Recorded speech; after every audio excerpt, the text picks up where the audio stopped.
안녕하세요. 법대로 맘대로 박찬계 법무사입니다. 제 영상이 유익하셨다면 구독을 꼭 눌러주세요.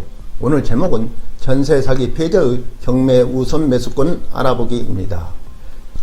전세 사기로 피해를 입은 임차인을 지원하기 위한 전세 사기 피해자 지원 및 주거 안정에 관한 특별법, 즉 전세 사기 피해자법이 2023년 7월 2일부터 시행됨에 따라 전세 사기 피해자인 임차인은 전세 사기 피해 주택이 경매될 경우 우선 매수권을 행사할 수 있게 되었습니다. 이 경우 전세 사기 피해자는 경매 주택의 최저 매각 가격의 10분의 1을 매수 신청 보증금으로 집행관에게 제공하고 최고가 매수 신고 가격과 같은 가격으로 우선 매수하겠다는 신고를 하면 됩니다. 전세 사기 피해자의 우선 매수 신고가 있으면 법원은 최고가 매수 신고가 있더라도 전세 사기 피해자에게 매각을 허가해야 하며, 전세 사기 피해자가 우선 매수 신고를 한 경우 최고가 매수 신고인은 차순위 매수 신고인으로 봅니다. 전세 사기 피해자의 경매 우선 매수권에 관하여는 민사집행법이나 민사집행규칙에 절차가 규정되어 있지 않으므로 민사집행법 제140조의 공유자 우선 매수권의 규정을 준용할 것으로 보여집니다. 따라서 전세 사기 피해자는 집행관이 매각 기일을 종결한다는 고지를 하기 전까지 우선 매수 신고를 할 수 있고, 즉 집행관이 최고가 매수 신고인의 성명과 가격을 부르며 말하고 매각 종결 고지 전까지만 하면 되고 입찰 마감 시각까지 제한되지는 않습니다. 그러나 매각을 종결한 후에는 우선 매수권을 행사할 수 없습니다.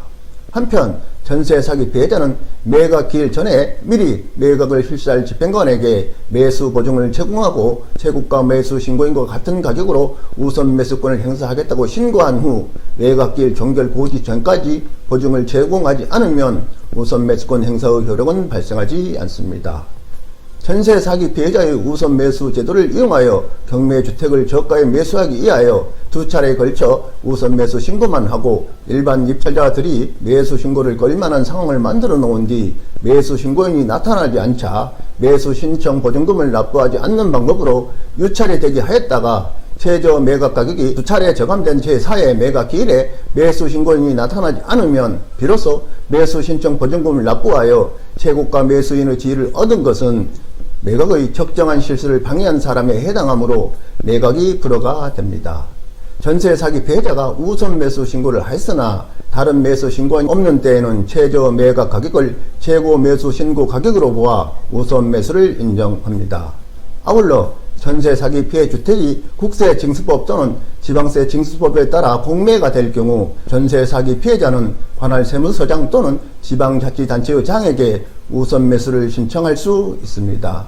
참고로 전세 사기 피해자가 공공주택 사업자와 사전에 협의하여 전세 사기 피해 주택의 매입을 요청한 경우에는 우선 매수할 수 있는 권리는 공공주택 사업자에게 양도한 것으로 간주되고, 이 경우 공공주택 사업자는 매수 보증을 제공함이 없이 우선 매수를 신고할 수 있습니다. 전세 피해 주택이 경매될 경우 법원에 우선 매수 신고를 하는 양식입니다.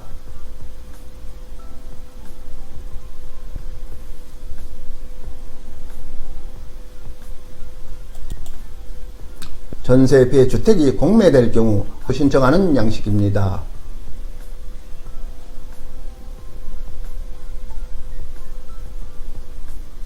끝까지 들어주셔서 감사드립니다.